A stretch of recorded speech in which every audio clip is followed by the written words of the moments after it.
So now that you guys know a little bit about the range object, what we're going to do in this video is actually write a program that utilizes a range object.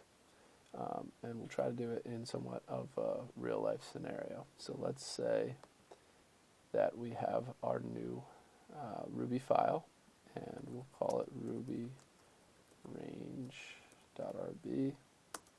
Yes, you guys should be keeping all of these Ruby files within the same directory, so that way you can always refer back to them and not have them all over the place. It'll help keep you a little bit more organized. So then Command Tab to get over to our text editor,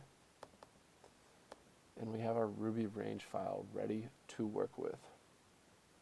So let's start by creating a variable, and we'll call it products.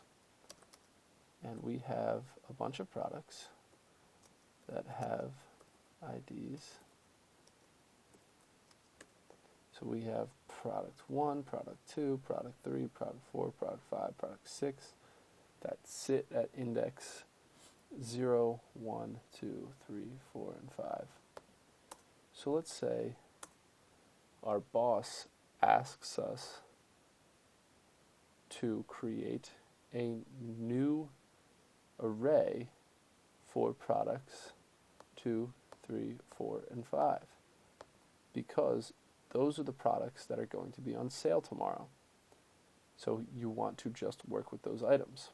Well, we can do that using a range, and I will show you how. Now you should know in Ruby there are multiple ways to do anything. So this is just one way, and I just came up with this program because I wanted to show you guys how to use a range object, in action. So, you get a little bit more comprehension out of the last video, as I have done in the previous videos also. So we have our products array, and we're going to set a new variable, and we'll call it item sale 1 is equal to, so your boss tells you that these 4 items are going to be the ones on sale. So this is technically index 0. So we're going to call this products, this is technically index 1, excuse me. The products index 1, and then we're going to do item sale 2. We'll set that to products index 4. So this variable item sale 1 is equal to our products array and only the products array at index value 1. So that is going to be this value here. So technically item sale is just equal to the integer value 2. And then same thing with item sale 2, products at the array index value of 4 is going to be equal to the integer 5. So now that we have those two values to work with, let's create our new array. So we can call this sale products is equal to, and then we take our range products. We're going to take our range using our variables containing our data, item sale 1 to item sale 2. So we can see that item sale 1 is actually just the integer 2, and item sale 2 is actually just the integer 5. So this is going to give us a range of 2, 3, 4, and 5. Now we could have, continued on and created products array value or array index 2, array index 3, and done that over and over again, but this saves us a decent amount of time. So if we put sale products, let's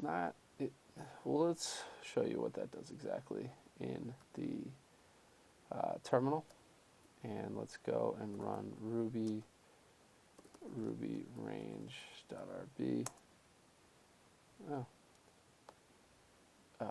Sorry, that should be an S. And let's try to run that again. So you see we just got our range object, just 2 through 5.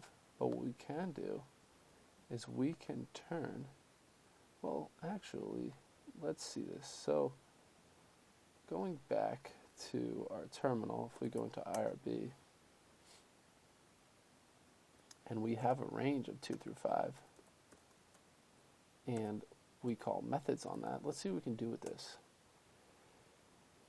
Let's see if I can find the method I'm going to be using here through all of this, but you know, we have the .each method, which we walked through before.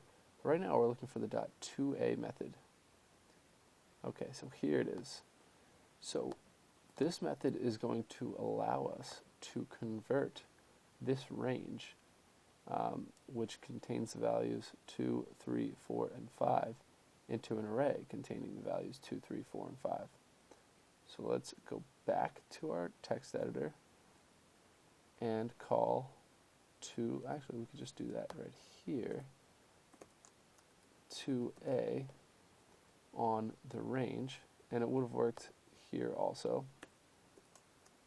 We don't need to call it twice, and I think it looks cleaner being up here next to the actual range value. Okay, so let's go to terminal, exit out of IRB, and we can run our Ruby range. So now we have all of the products that we are going to be running our sale on. And we were able to accomplish this using the Ruby range object. So you guys can see how this object will save you a lot of time, and it's great for manipulating data in useful ways. So I'll catch you guys in the next video.